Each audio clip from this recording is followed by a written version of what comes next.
Kali ini saya akan bahas tentang perbedaan bahasa Go dan bahasa scripting sejuta umat, PHP. Ya, siapa sih yang kenal PHP? PHP ini dipakai oleh banyak banget dan mungkin programmernya lebih banyak daripada programmer Go. Satu, karena masalah umur, PHP lebih tua.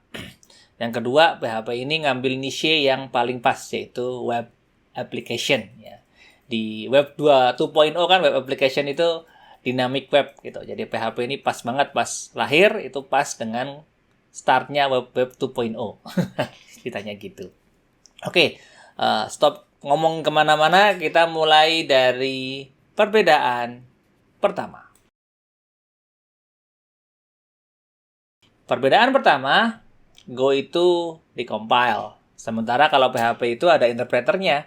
Jadi kalau misalnya teman-teman punya script PHP, nah itu perbedaannya juga. Kalau PHP pasti bilangnya script PHP gitu. Nah, kalau Go aneh kalau bilang script Go karena nggak diinterpret. Jadi biasanya kayak gitu. Nah, untuk ngejalanin script PHP, teman-teman perlu punya interpreter PHP, entah itu PHP FPM atau PHP CLI supaya bisa menjalankan script PHP-nya itu. Sementara untuk Go nggak perlu, karena Go akan dikompil menjadi bahasa yang jalan langsung di atas mesin teman-teman yang bersangkutan. Jadi kalau teman-teman pakai AMD64 ya dia akan dikompil jadi opcode-nya atau machine code-nya AMD64. Kalau teman-teman punya duit banyak, kalau sekarang punya Apple M1, ya berarti akan dikompil jadi ARM64 gitu. Jadi tidak perlu ada interpreternya, nggak ada interpreter sama sekali, dikompil, binarinya langsung dijalankan seperti itu.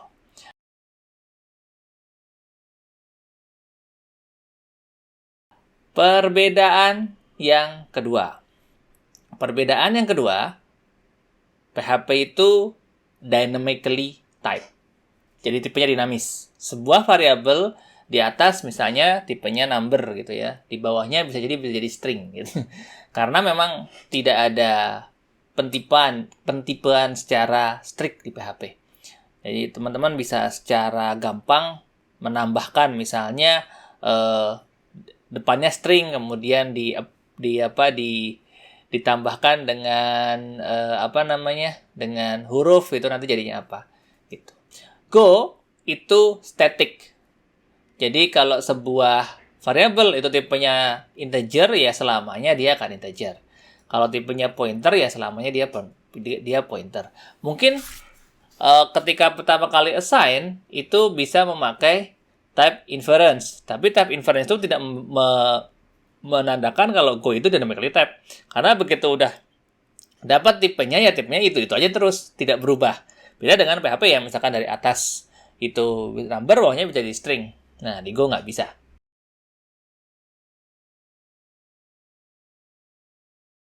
Perbedaan yang ketiga. Perbedaan yang ketiga, ini mungkin yang sangat jelas ya. PHP dulu. PHP itu dibuat untuk web.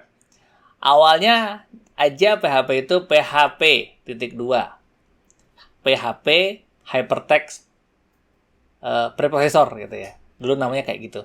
Terus lama-kelamaan udah nggak ada recursive namingnya lagi. Tapi intinya PHP itu awalnya digunakan untuk mengatasi atau sebagai sebuah bahasa yang gampang dipakai untuk membuat dynamic web. Atau kalau anak sekarang bilang web 2.0 gitu ya. Nah, di mana Go? Go itu tidak spesifik untuk web. Go itu dibuat sebagai sistem programming. Dengan demikian, Go ini sebenarnya lebih ke general purpose, bukan hanya untuk web saja. Tapi bisa juga dipakai untuk selain web atau web service, bisa juga dipakai untuk membuat aplikasi seperti ya teman-teman tahu Docker itu dibikin pakai Go, Kubernetes dibikin pakai Go, kemudian banyak lagi yang dibuat pakai Go termasuk malware. Nah, sampai saat ini saya masih belum nemu ada semacam malware gitu ya yang dibikin dengan PHP yang infeksi kemana-mana. Kayaknya belum nemu. Kecuali malware-nya itu ada payload-nya binary gitu. Tapi kalau Go itu ada malware yang akhir-akhir ini sering ada itu ransomware itu dibuat, ada beberapa yang dibikin dengan Go. Itu. Kemudian perbedaan yang keempat.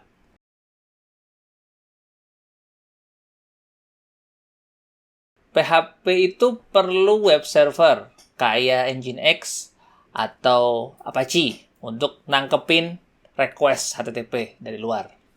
Itu PHP perlu itu. Kemudian nanti request tadi akan dilempar oleh Apache ke PHP. Entah pakai mod PHP, entah pakai PHP FPM.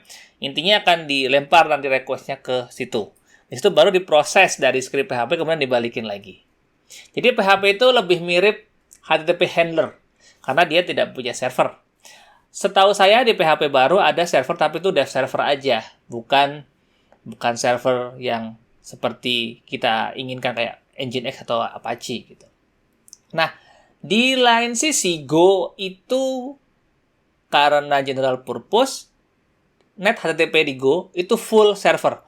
Tidak perlu pakai Nginx, tidak perlu pakai Apache, bikin aja Go main, kemudian bikin server, di run. Nah gitu Go.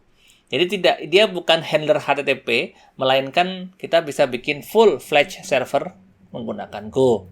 TLS pun bisa langsung di-handle dengan Go. Jadi nggak perlu ada tidak perlu Nginx atau Apache, walaupun kadang-kadang perlu Apache atau Nginx lah bisa dipakai, atau misalkan KrakenD atau apa yang gunanya untuk sebagai API gateway atau load balancer. Tapi Go secara general tidak memerlukan itu, nggak wajib gitu. Kemudian perbedaan yang kelima.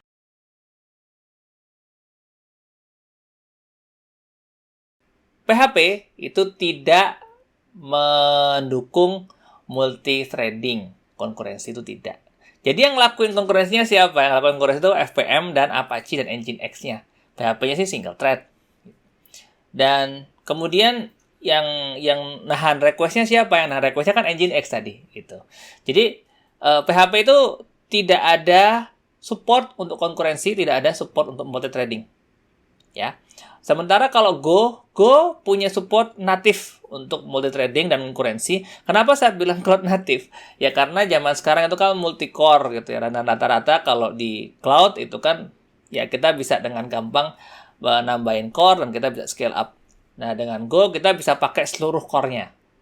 Seluruh core-nya bisa dipakai. Dan nanti Go punya mekanisme dengan channel dan Go routines di mana kita nggak perlu repot untuk ngelakuin scheduling, thread, atau locking gitu. Cukup dengan kita pakai Go routines dan channel untuk berkomunikasi antar proses. Gitu. Oke, jadi itu 5 perbedaan mendasar buat teman-teman yang mungkin penasaran apa sih bedanya PHP dan Go.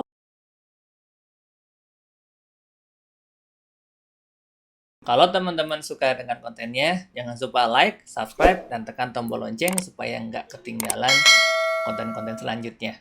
Mau bisa programming, nggak usah rungsing. Yang penting buka IDE, coding aja dulu. Bye-bye.